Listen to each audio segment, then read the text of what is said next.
Bonjour à toutes, bonjour à tous, bienvenue dans un nouvel épisode du Big Data Hebdo. Le Big Data Hebdo, c'est le podcast francophone de la data et de l'IA. Et dans le Big Data Hebdo, on essaye de vous éclairer sur tout ce qui bouge en termes de technologie dans la data et l'IA. Et pour le coup, aujourd'hui, on va parler d'agents IA, mais on va parler de choses un peu plus où on peut mettre les mains dedans, puisqu'on va parler de Hermès Agent. Hermès Agent, c'est l'agent open source du moment. Et pour cet épisode, je suis accompagné de Nicolas. Salut Nicolas, comment ça va ? Salut Vincent, bah écoute ça va bien, chaudement mais ça va bien, mais là ça va, on est le matin donc ça va. Nicolas, tu es CTO chez Sibeltech. Sibeltech qui est donc une société qui s'intéresse à tout ce qui est science du vivant et pour assister la culture et tout ce qui s'ensuit. Exactement, bah, t'as tout bien présenté, nickel. Bah ouais, j'ai repris ce que tu avais dit les fois dernières, tu vois, j'ai rien Non mais inventé. t'écoutes, c'est bien. J'écoute mes interlocuteurs. Et donc pour ma part, je suis Vincent Huchling, je suis le cofondateur de ce podcast et je suis consultant indépendant.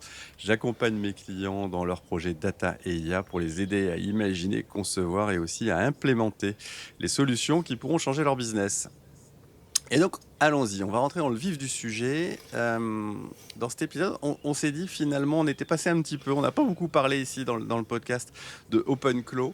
Et puis, il y a un petit nouveau qui est arrivé qui s'appelle Hermès. Et Hermès, il a un petit peu positionné différemment. Enfin, le principe reste toujours le même. Pour souvenir, OpenClaw, c'est ce qui a mis Apple en rupture de stock sur les Mac mini. Puisque le principe, c'était on faisait tourner un orchestrateur d'agents, c'est-à-dire on consommait la ressource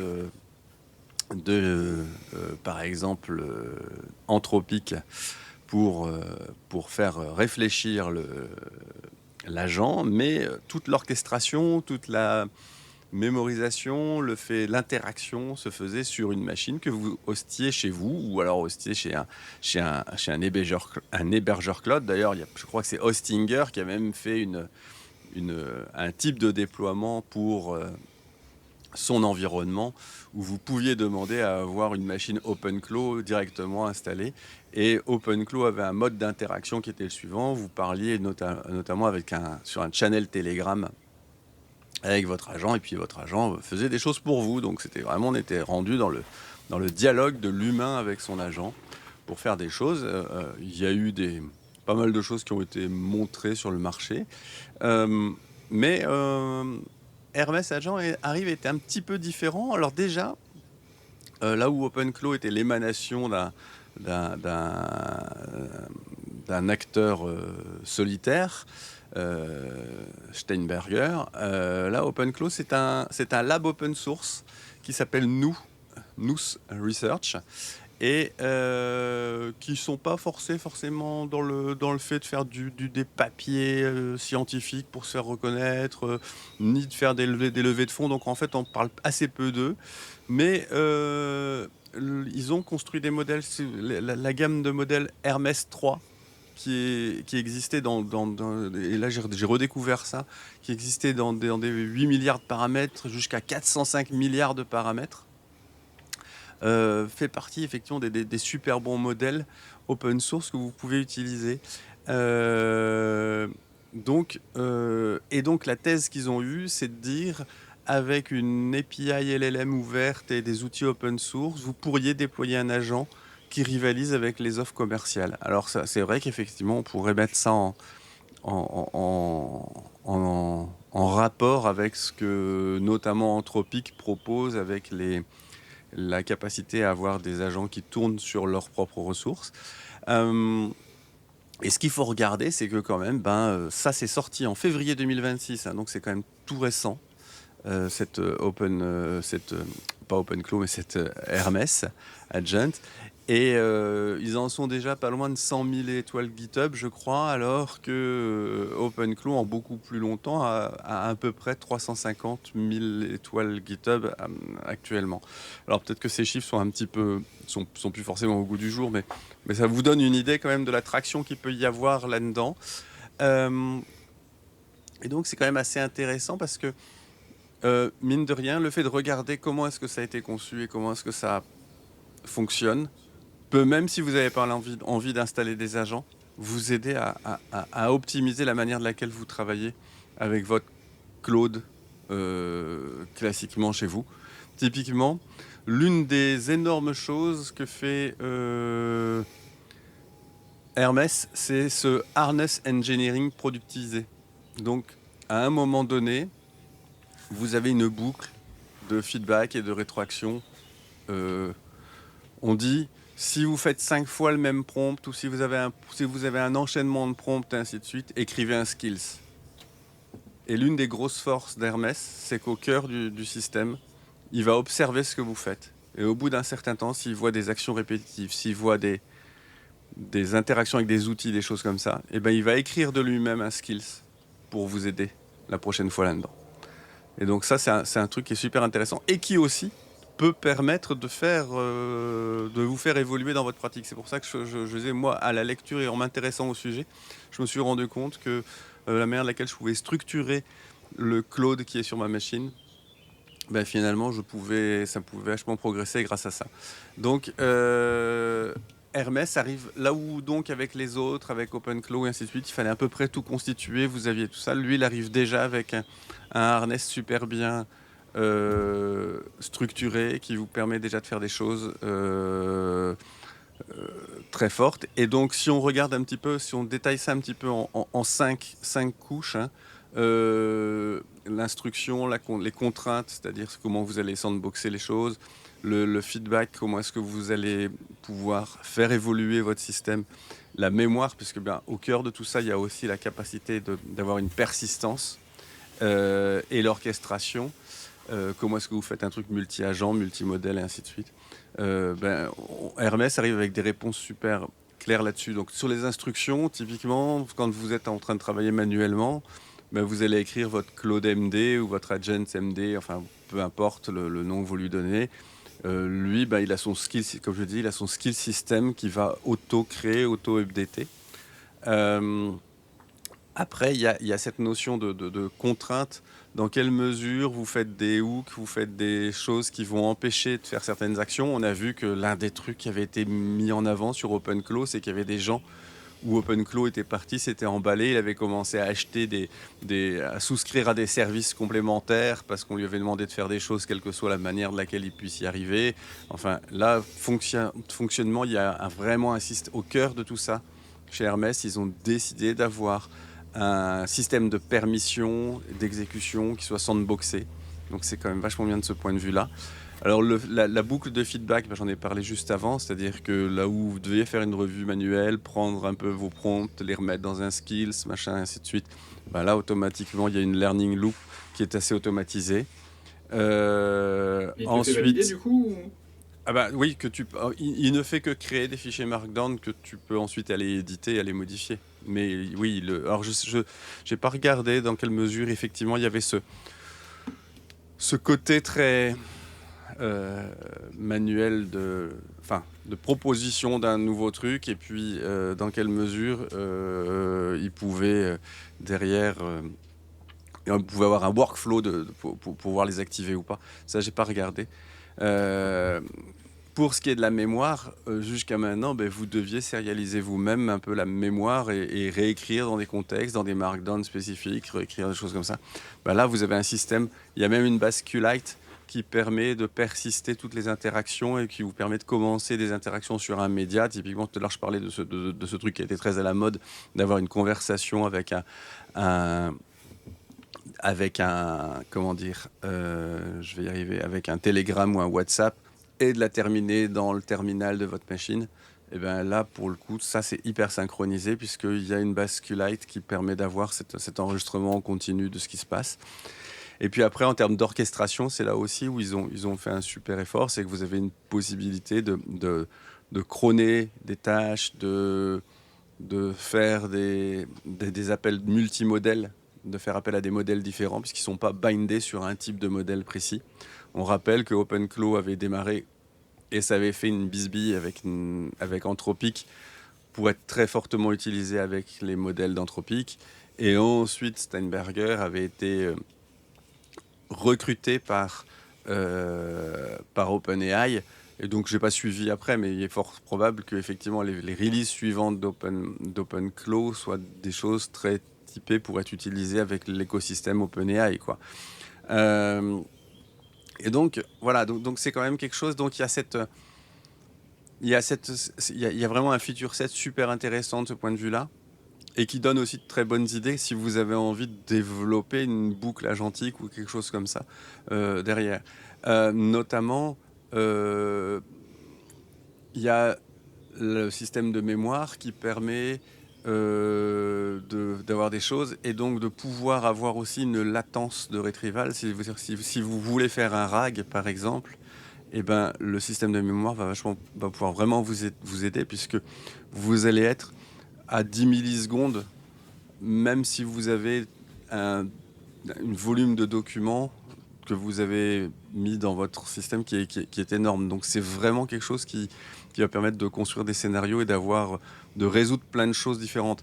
Et comme je le disais, c'est quand même une grosse alternative open source à des offres du marché, parce que quand on regarde un petit peu, là on est en train d'énumérer des choses, et quand on regarde par rapport à ce qu'il y a par exemple dans AWS Bedrock Agent Core, qui est le runtime agentique d'AWS, ben on est à peu près sur le même feature set, quoi. Euh, donc c'est vraiment un système super intéressant de ce point de vue-là. Moi, en creusant ça, j'ai vraiment trouvé ça super intéressant. Et donc, bon, ça n'arrive pas complètement nu et sur lequel vous devez tout construire, puisqu'il y a globalement une grosse centaine de skills qui arrivent, qui couvrent plein de cas d'usage différents. Par exemple, c'est vraiment très très rapide de vous faire un truc qui vous lit une liste de blogs et qui vous sort un résumé tous les matins à lire pour pouvoir vous tenir au courant sur ce qui bouge en termes d'information. Et ça, c'est un truc, vous allez pouvoir avoir ça qui tourne tout seul dans un coin, sur une machine chez vous, et qui ne fait appel à aucune ressource, parce qu'on va y venir après. C'est très très bien construit pour pouvoir justement auto-hoster des modèles et ne pas être dépendant d'un provider extérieur, quoi. Euh, Toi, c'est des trucs, Nico, que tu as eu l'occasion un petit peu de regarder, ces agents autonomes Non, pas plus que ça. C'est que la partie OpenClaw, c'est qui m'avait vite refroidi en mode où ils affichaient plus d'alertes de sécurité que de features à un moment donné. Donc ça, j'avais un peu lâché l'affaire. Mais c'est vrai que j'ai un peu du mal aussi à déléguer le truc. J'aime bien tout contrôler, donc j'ai du mal avec ce côté, tiens, bosse dans mon dos et ça va bien se passer. J'avoue que j'ai un peu du mal avec ça. Donc j'apprends à relâcher un peu, mais pas totalement. Et du coup, avec OpenClaw, j'ai vite lâché l'affaire. Puis comme tout le monde est dessus, c'est vrai que je crois que j'ai une relation inverse à... Ouais, Plus c'est populaire, oui, oui, t'es moi, comme moi. Tu es comme moi, tu as une certaine détestation pour les choses qui sont trop hype à l'instant T. C'est ça, Euh, j'attendrai plus tard. Et c'est vrai que dans ce moment, on voit pas mal de choses. C'est vrai que bon, Hermès, on le voit pas mal. Je sais plus, j'ai vu passer sur le blog d'Olama ce matin, il parlait de Open Jarvis, qui a l'air d'être aussi un peu dans le même esprit. On sent que ça bouge. Après, c'est vrai que les cas d'usage, j'ai un peu du mal à dire tiens, bah, prends toutes mes données et fais ce que tu veux avec. Ça, c'est le cas extrême, et donc il y a quand même un vrai sujet de tout ce qui est permission. Et ouais, puis, tu as ce sujet de sandbox qui est un vrai sujet, hein. Moi, je reste extrêmement réticent. Typiquement, par exemple, pour des choses qui interagiraient avec mes mails ou avec mon environnement Google, j'utilise un outil en ligne de commande qui s'appelle Gokli. Et c'est Nicolas Martignol qui avait montré ça. Lui, il avait fait justement pour ses automations autour de Devox. Il avait fait pas mal de vidéos là-dessus, hein. Et il avait montré effectivement qu'au lieu d'utiliser les trucs de Claude intégrés à Claude, notamment dans Cowork, pour aller lire ses mails qui sont pénibles, qui avancent pas, qui marchent à une vitesse mais complètement dingue. Il y a effectivement un petit binaire qu'on peut utiliser en ligne de commande qui permet de sortir les mails, lister les mails, et il sort ça sous un format JSON ou un Markdown ou peu importe, et après même de rédiger des mails Et ça permet de ne pas ouvrir l'accès d'API directement à un outil sur lequel on ne maîtrise pas ce qu'il va faire avec. Et là, pour le coup, donc on est capable de dire, bon, attends, ce truc-là, je lui donne ces permissions-là, et ainsi de suite. Et au moins, j'ai un, j'ai quelque chose, j'ai un short, j'ai quelque chose que je peux mettre en coupe-circuit si jamais il y a quelque chose qui ne va pas, quoi. Et Mm. donc, c'est quand même un peu ce sujet-là. Alors, tu dis, oui, tu veux tout contrôler. Tu sais bien ce qu'on dit. La délégation n'exclut pas le contrôle. Oui, non, mais c'est faire le premier pas et j'ai un peu du mal. La confiance n'exclut pas le contrôle. La confiance Mais n'exclut pas le contrôle. Merci de me reprendre. pas de souci. Non, mais Euh, c'est sûr. Non, mais c'est vrai que ça se fait petit à petit, puis on le voit suivant avec l'évolution des modèles et puis le côté. ouais. Mais c'est vrai que pour l'instant, je suis pas forcément trouvé énormément de cas d'usage. Faudrait que je me force à le faire, mais. Bah, moi, je sais Et- qu'effectivement, dans nos métiers où on a une nécessité de disséquer une quantité d'informations, de processer, voire de post-processer beaucoup de choses, par exemple, je suis intimement convaincu que dans la production du podcast, avoir ça qui tourne dans un coin et qui processe des choses, qui essaye de rattacher des news récentes à des épisodes passés, et ainsi de suite, ça permettrait de produire beaucoup de choses intéressantes. Mm. Ça, j'en suis intimement convaincu. Par ailleurs, je suis aussi intimement convaincu. C'était mon idée pour cet épisode avant de tomber là-dessus. C'était de revenir, de reparler sur justement ces outils, ces outils de sémantique, ces sémantiques modèles, c'est ainsi de suite, qui sont très intimement liés à une boucle agentique qui permettrait d'avoir un dialogue avec la donnée, avec l'environnement de données. Mm. C'est clair que ces agents autonomes ont un intérêt à pouvoir traiter là-dedans.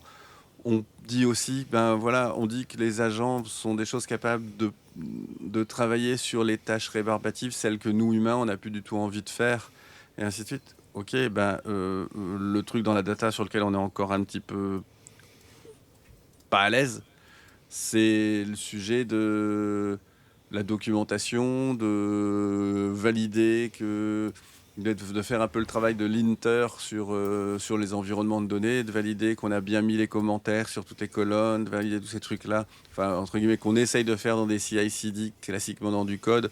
Je sais que sur la data, c'est plus fastidieux. Et je reste Mm. convaincu que ça, pour le coup, des agents qui tournent dans un coin seraient capables de faire ce travail de data stewardship assez bien, quoi, en fait. Voilà. Ah oui, non, je trouve qu'il y a plein d'usages. Après, c'est vrai que c'est plus sur un usage perso. Pour l'instant, je n'y arrive pas. Ouais, Après, je ouais, pense que ouais. l'actualité du moment où tout le monde, on sent que ça se crispe sur l'usage des tokens, c'est vrai que ça. Ouais, Je pense ouais, qu'il ouais. y avait le bon Alors, moment de tester qui était il y a encore quelques mois où comme c'était en mode open bar sur tes abonnements cloud, OpenAI et autres, c'était facile. Là, quand vu que tu vas payer au token, ça risque d'être un peu moins. alors, ça requiert Tu vas faire plus attention. d'avoir une machine avec un peu de C'est puissance, ça. quoi. Mais si tu fais pas de l'interactif, si c'est des agents auxquels tu donnes le temps de réfléchir et de Oui. pouvoir apporter une réponse, typiquement, on y viendra juste après, la variété de modèles, même avec des modèles quantifiés, que tu peux faire tourner sur ta machine, elle est quand même assez importante, quoi, puisqu'il y a effectivement la Mm. possibilité d'utiliser des runtime locaux et d'éventuellement déléguer quelques tâches ponctuelles qui requéreraient beaucoup, une grande diversité de performances et une grande et des features particulières, d'envoyer ça sur un modèle distant. Mais moi, je reste convaincu. Moi, l'intérêt de ces agents, là où j'ai jamais adhéré à l'histoire d'OpenClaw, c'était, ouais, ok, si c'est pour faire tourner quelque chose sur une machine chez toi, et au final, bouffer du token chez un provider Oui. extérieur, quel est l'intérêt, quoi? Quel est l'intérêt? Donc, donc, à un moment donné, moi, le vrai intérêt, là, je le vois dans le sujet de comment je peux faire tourner des choses intégralement localement et Oui, éventuellement se dire que par extension, tu peux avoir des choses où tu garantis aussi ta souveraineté. Moi, ça reste un sujet quand même sur lequel je suis super prudent, super vigilant. Et mm. donc, entre guillemets, je préfère avoir un modèle DeepSeek ou un Qwen ou un modèle comme ça qui tourne en local que de tout envoyer à l'extérieur, quoi. Pour... Oui, non, c'est clair. Non, mais dans- pareil, dans- il faut par, juste, cer- enfin, juste, par certains juste, côtés, quoi. ouais, juste avoir la machine déjà. Il fait Faut trop juste chaud avoir cette la semaine, machine. tu sais. Puis cette Faut semaine, il fait juste trop avoir la chaud ma- pour faire tourner une machine, quoi. Et effectivement, par les chaleurs que l'on a actuellement, nos bureaux sont déjà surchauffés, donc c'est effectivement peut-être pas la meilleure chose à faire. Ouais, on est bien d'accord. Ouais. Euh, donc, on fait souvent le parallèle Hermès à OpenClaw. On fait ça depuis tout à l'heure. Ce sont des projets qui sont très simultanés, hein, puisque, comme je le disais, euh, OpenClaw qui s'appelait CloudBot et ensuite MoldBot, fait par Peter Steinberger. C'est Euh, fin d'année dernière.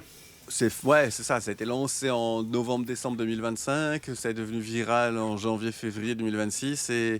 Et aujourd'hui, et Hermès Agent est arrivé à peu près dans le même time frame, un tout Mm. petit peu après, mais voilà. Euh, et donc là où il y en a un qui est plus simple. OpenClaw, finalement, c'est pas grand-chose, c'est juste un control plane. Vous avez votre boucle agentique et puis c'est tout ce qu'il y a. Et vous intégrez plein de choses autour. Là où Hermès, lui, est beaucoup plus intégré et fournit tout, et notamment ce mécanisme qu'ils appellent la learning loop et la mémoire persistante, quoi. Et donc, c'est vraiment une gateway d'un côté et un runtime d'agent complet de l'autre, quoi. Néanmoins, c'est toujours assez marrant quand il y a des concurrences entre différents toolings dans un marché. Il y a une commande qui s'appelle Hermès Claw Migrate qui permet d'aller récupérer ce que vous avez déjà fait dans OpenClaw pour basculer. Donc c'est toujours assez drôle ce genre de truc là. Euh, ce dont ouais, on a un petit peu parlé d'effectivement euh,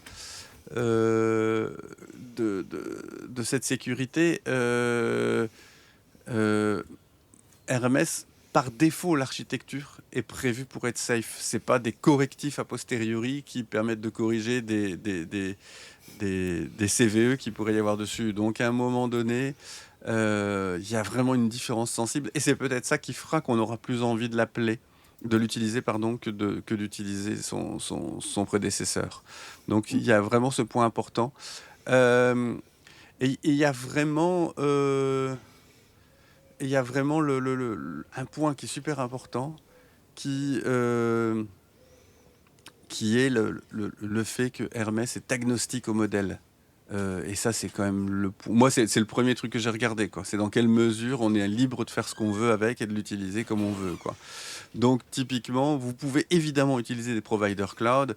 Alors, ça va être Nous Portal pour utiliser les modèles Hermès qu'ils utilisent, hein, qui proposent. Vous pouvez utiliser votre compte Anthropic. Alors, on reviendra, sachant que ça va changer dans les jours qui viennent, hein, puisque Mm.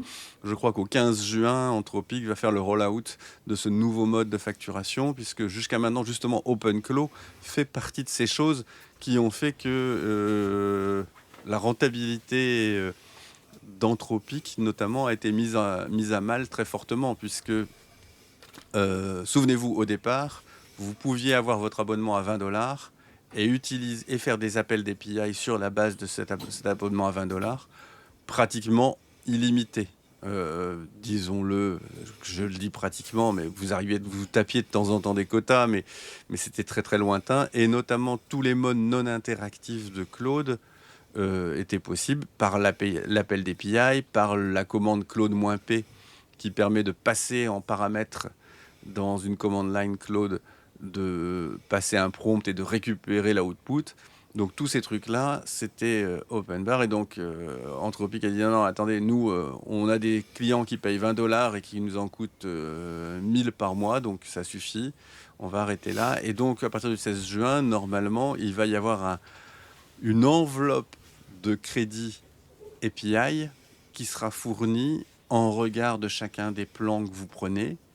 Et donc, vous aurez cette enveloppe. Et une fois que vous aurez dépassé cette enveloppe, par contre, sera payé au token des appels d'API. Et donc, ça va quand même être une autre affaire. Donc là, on va se rendre compte que les gens vont se dire, ouais, si je peux utiliser des modèles moins performants et les faire tourner chez moi, ça va quand même être pas mal.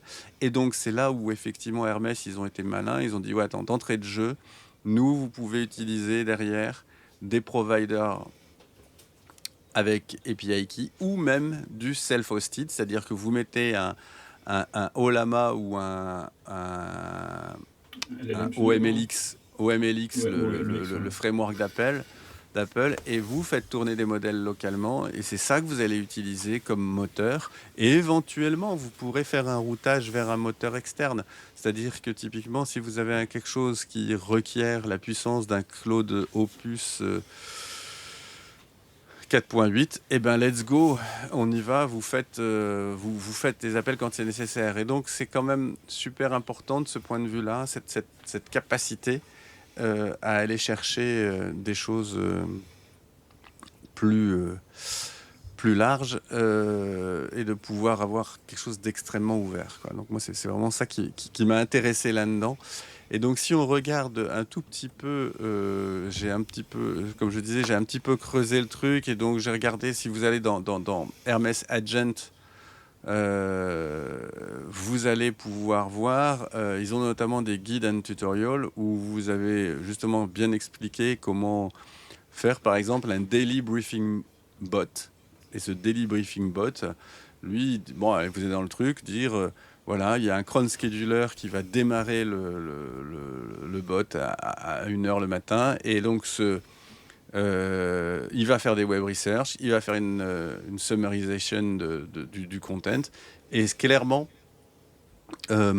si vous avez c'est vraiment quelques minutes pour faire ça, quoi. Donc c'est là où on se dit, ben, finalement, on a peut-être tous des tâches répétitives qu'à un moment donné, il va falloir aller, il va falloir pouvoir opérer comme ça et avoir quelque chose qui tourne de manière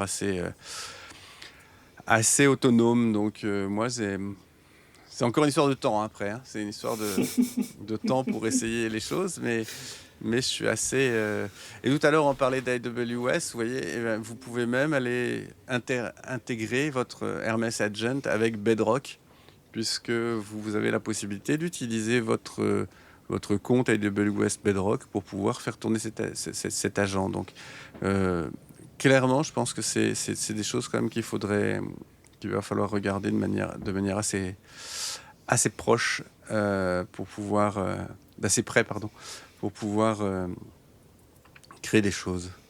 Et donc, on parlait ouais, justement du pattern Telegram Assistant. C'est évidemment quelque chose qu'ils ont documenté, où vous créez votre bot, vous créez votre new bot à l'intérieur de Telegram et vous récupérez un ID et puis ben, vous paramétrez ça dans la gateway et donc vous allez pouvoir dialoguer avec ce Telegram. Voilà. Et plus proche pour nous et pour les développeurs, évidemment, tout à l'heure on cherchait ça peut être quoi les bons Cas d'usage. cas d'usage et effectivement la peer review sur GitHub est effectivement quelque chose qui là aussi peut être quelque chose d'intéressant à faire, de dire, ben voilà, vous mettez une GitHub CLI sur là où tourne votre Hermès Agent, vous faites, et vous lui demandez de faire les reviews et de vous résumer les PR pour pouvoir facilement faire ça. Donc voilà. Après, comme les commits sont faits par des agents maintenant, si on fait faire les PR par des agents, je sais pas vraiment si on va pas avoir à un moment donné une absence totale de maîtrise sur tout ce qui se passe, hein. Donc Bah, c'est peut-être. t'as un vrai sujet et on sent finalement que c'est vraiment le pendant du moment qui est de se dire ok les agents enfin ou les outils d'IA peuvent nous faire plein de trucs. Après c'est quel niveau de contrôle tu gardes sur le sujet et aussi bien Ouais. en termes de validation qu'en termes de connaissance du modèle, finalement le modèle du monde qui est représenté par ton application. Mm, Et c'est vrai que c'est tentant de faire bon allez c'est bon je le laisse faire ça va bien se passer je regarde vite fait mm. puis au fur et à mesure tu sens que tu te décroches un peu et ça que c'est faut trouver le bon compromis quoi. Ouais, ouais, ouais, on est bien d'accord. On est bien d'accord. Ouais, ouais, qu'à un moment donné, tout à l'heure, comme tu disais tout à l'heure, si effectivement tu le laisses recréer des skills À un moment donné, tu as un véritable danger sur le fait que tu sais, au début, tu vas vérifier, et puis après, le truc tourne en boucle tout seul, quoi, hein. Donc, c'est clair qu'à un moment donné, tu vas te retrouver avec quelque chose qui peut finir par être dangereux. Voilà, voilà, pour résumer. Pour résumer. Euh, mais toi, j'imagine, toi, dans ce que vous construisez en termes de surveillance de- de- d'infrastructures agricoles et ainsi de suite, vous avez sûrement des tonnes de tâches de surveillance, de choses comme ça, où il faut aller regarder fréquemment et ainsi de suite, euh, sur lesquelles c'est des choses qui sont super importantes. Je vois chez un client, ils ont une terminologie qui est Keep the light on. Et donc, c'est un gros sujet qui occupe beaucoup de monde tous les jours, de faire le tour de plein d'assets pour vérifier que c'est bon. Enfin, c'est un monitoring complexe où il y a, qui ne peut pas être mis dans un simple dashboard, quoi, qui requiert Mm. beaucoup, beaucoup d'actions pour aller vérifier, pour aller faire autre chose. Et ça, je pense que c'est des choses où, au final, on va finir par pouvoir y arriver, quoi, et pour des agents, c'est des tâches quand même fastidieuses et à peu de valeur ajoutée qui, pour, qui peuvent vraiment, à mon avis, faire une différence, quoi. Ouais. Alors, la limite de ça pour l'instant, c'est que tout ce qui est équipement de serre, c'est souvent des automates qui sont offline. Et aujourd'hui, enfin, et c'est plutôt par un côté d'un peu des vieilles techno. Mm. Donc nous, nous, on n'est pas tellement sur la partie opérationnelle, on est plus sur la partie analyse. Donc on extrait les données, on les récupère, on les mouline, et puis on renvoie éventuellement des consignes, et puis on récupère après le.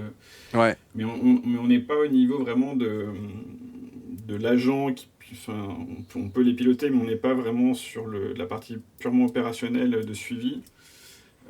Donc c'est vrai qu'on n'est pas complètement à ce niveau-là. Et pour l'instant, c'est plutôt des. Enfin, quand on voit les interfaces, c'est plutôt des vieux trucs, quoi. Ah bah c'est comme dans Il y a une vraie l'industriel. révolution, quoi. Oui, Dans l'industriel, c'est du tout ou rien, quoi. C'est-à-dire que les machines extrêmement récentes vont être hyper connectées, vont être capables d'être intégrées avec des systèmes de gestion dans les. Mais les machines anciennes, t'as dans le floor des industriels des trucs qui seront jamais connectés, quoi. Donc pour lesquels c'est c'est ça. effectivement très compliqué. Et puis après, tu as aussi tes serres qui sont à certains endroits. Je suis même pas certain qu'elles aient une connectivité internet, quoi. Voilà, Bon, là, si. non, mais ce que je veux Différencier, non, dire par là, mais oui, non, mais c'est pas de la, avec mais c'est pas de la avec un connexion. avec un C'est pas, débit qui permettrait d'avoir une interaction en continu avec. Oui, oui, après, c'est pas forcément de la connexion permanente. Et c'est vrai que là, on a certains projets où c'est des. On a des trous dans le. Enfin, qui se rebougent tout seul après, mais oui. Mm, C'est mm. pas forcément du temps réel. Donc, voilà. Ouais, ouais. Mais oui, non, il y a plein de Donc, potentiel. ouais, ouais, tout à fait. On, on peut. Je pense on a fait un petit tour sur cette Mm. Hermès Agent. Je suis certain qu'on en reparlera. Euh, on a remonté quelques petites news là dans ces derniers temps dans le Slack, et notamment l'histoire de. On peut le souligner parce qu'en plus c'est un Français qui a créé un post LinkedIn là-dessus, c'est Steve Morin, que vous pouvez aussi écouter dans cet excellent podcast qui Oui, est à la French, ouais, très bien, ouais. que j'adore écouter. Et ça parle justement de CUDA, et où je sais pas si c'est toi qui avais pas remonté ça, Nico, Oui. dans le Slack. En fait, ouais, donc ça, pour remettre un peu de contexte, Steve Morin, il est l'origine de la boîte de ZML, qui est l'idée, finalement, c'est d'avoir une couche, enfin, de ce que j'en comprends, une couche d'abstraction un peu générique pour permettre de faire tourner les modèles, quel que soit le hardware sous-jacent. Et c'est vrai qu'aujourd'hui, bon, effectivement, l'éléphant dans la pièce, c'est CUDA de NVIDIA qui est un peu le standard de fait dans ce monde-là. Et c'est vrai que plus ça va, plus on voit effectivement que les projets qui vont jusqu'à s'affranchir finalement de CUDA, mais même de, je sais pas, j'ai écouté un podcast de très longtemps où Steve Morin disait bah, dans CUDA il y a plein de bons trucs et puis il y a des trucs qui sont moins jolis. Ah, c'est vieux, CUDA, hein, faut pas perdre de vue que ça date quand même d'il y a 20 ans, hein. Ouais, oui, Pas loin, hein. d'ailleurs, à ce moment, la version Non, 1.0 15 ans. 15 ans. de Python elle vient juste de sortir, mais C'était annoncé hier, je crois, avant-hier. Ouais, Et, ouais, ouais. mais du coup, sinon, bah, c'était des choses qui étaient spécifiques à Nvidia, mais c'est vrai qu'il y avait Nvidia a eu la force d'apporter aussi bien le hardware que le logiciel. Et du coup, c'était un peu le standard de fait. Et c'est vrai que là, avec des. Notamment au travers de ZML, et je sais plus, je crois que c'était Michel Cardet qui avait aussi.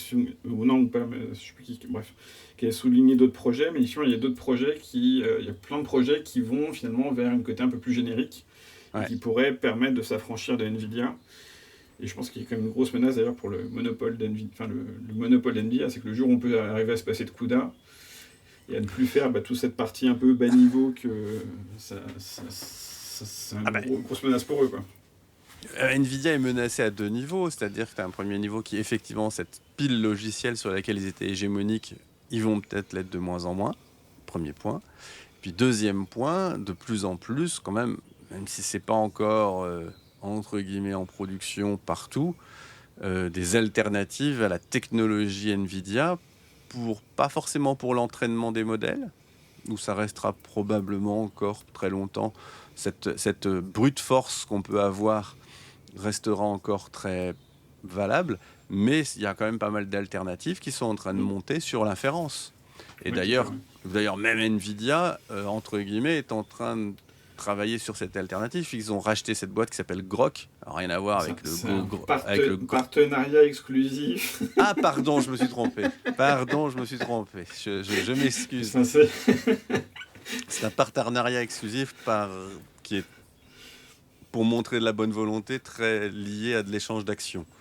ça. Bon, Officiellement, c'est pas acheté, c'est un partenariat, je sais plus quoi. si, Bref. si, je sais Mais je pas crois qu'il si... C'est, comme on l'a dit, je pense, dans un précédent podcast, je pense que les seules personnes visées par la manœuvre, c'était la commission antitrust. Hein. c'est Euh, ça. donc, foncièrement, on voit bien qu'il y a quelque chose qui est en train de shifter. Et finalement, c'est peut-être une très bonne chose parce que quand on voit enfin, déployer un use case à base de LLM et autres, euh, le coût d'infrastructure que vous devez prendre pour pouvoir avoir accès notamment à de l'inférence basée sur des NVIDIA H200 ou H100, même H100, hein, il est démentiel. Donc, le fait d'avoir à la fois une pile logicielle qui permette de le faire plus facilement et d'avoir des mécanismes hardware qui soient plus simples que cette grosse artillerie, bah, c'est clairement quelque chose qui ne va pas dans le sens du développement de Nvidia, quoi. Oui, non, c'est clair. Mm. C'est clair. Hum, Parce que il y avait un autre article qui m'a bien amusé, alors que j'ai lu mais je trouve intéressant, qui est sur le. Je crois que c'est les gens de chez Uber qui en fait font un peu une sorte de retour d'expérience sur la crise d'identité finalement des agents. Et c'est vrai qu'il y a une vraie question là-dessus, puisque dans la mesure où on délègue les. Alors la réponse qu'ils font, je crois, il y a un peu. Enfin, je ne suis pas rentré dans le détail de leur réponse, ça me paraît un peu une usine à gaz, mais en tout cas la problématique est intéressante, qui est de dire finalement quand on confie une tâche à un agent, on perd un peu pour qui on le fait, on perd toute cette notion de traçabilité, d'autorisation, ouais, tous ces sujets-là. Et c'est vrai que du coup, dans leur. Est-ce qu'il peut effectivement perdre du contexte, que ce soit pour du support, du debug ou n'importe quoi, ou aussi pour avoir, tiens, si j'ai Vincent qui demande quelque chose à un agent, il faut qu'on sache que ça soit Vincent qui est à l'origine de la demande initiale, et comme les agents en plus peuvent se chaîner les uns les autres, il faut qu'on connaisse finalement toute cette traçabilité, toute cette chaîne de fonctionnement ouais, pour ouais. déduire éventuellement, j'en sais rien, des permissions, des autorisations, tout ce qu'on veut. Et c'est vrai qu'il y a un vrai sujet là-dessus auquel on ne pense pas forcément. On se dit, c'est bon, il y a un agent, on lui demande un truc et puis ça va bien se passer. Mais c'est vrai que le sujet de toute cette notion d'identité reprend un vrai sujet avec les agents. Ouais. Et c'est toujours cette histoire d'impersonnation, Mm. Enfin, on l'a depuis la nuit des temps, ce sujet finalement, de savoir tracer, quand on fait de multiples appels d'API, savoir finalement qui est à Mm. l'origine. Et là, on se retrouve avec le même truc. Tu as raison. Quand tu parles à un agent qui, lui, fait appel à des sous-agents, qui ont chacun leur niveau de permission, ainsi de suite, qu'est-ce qu'on fait? Est-ce qu'on balade le token qui aurait pu être mis dans la première, enfin le token, je dis bien le token de sécurité, hein, le token qui aurait pu être mis dans la première requête, et est-ce qu'on le balade de bout en bout, ou est-ce on reset ça, quoi. C'est effectivement... et d'ailleurs, on voit bien qu'il y a un petit mouvement qui se fait sur la place, enfin comment on fait le lien avec l'humain qui gravite autour de ces process. Et j'avais trouvé un autre article fait par Adi Osmani qui disait que finalement le bottleneck dans tous les processus agentiques, ça allait être l'humain, puisque à un moment donné, il n'y a qu'une seule personne qui est capable de juger, de merger, d'arbitrer ce que les agents produisent, c'est un cerveau humain. Et donc, tu auras beau déployer 250 Mac Mini dans ton bureau pour faire tout le boulot et ainsi de suite de part et d'autre, à un moment donné, tout devra passer par un seul petit tuyau, c'est celui de ton cerveau, quoi. Donc c'est assez amusant ce truc-là, quoi. C'est ce qu'on appelle la taxe d'orchestration. Et c'est juste, c'est ça qui, pareil, il met pas mal de bons conseils, on va dire, pour justement essayer de s'en prémunir. Mais l'article est chouette. Ouais, l'article est chouette. Eh ben Nico, je trouve qu'on était à la fois concis et on a pu parler de plein de choses. Donc c'est chouette. Ouais, c'est pas mal. Avec une petite trame et puis quelques news autour, c'est pas mal. Moi j'aime bien. Ouais, moi j'aime bien. Ouais. Un sujet sur lequel on passe un peu de temps et puis on essaye de passer en revue 2-3 trucs en plus. C'est quand même pas mal. Eh bien écoute, c'était cool d'enregistrer cet épisode. Yes. Chers auditeurs, chères auditrices, on espère que vous avez passé un bon moment à nous écouter, un aussi bon moment que nous on a eu pour l'enregistrer. Et on vous retrouve très bientôt. À bientôt.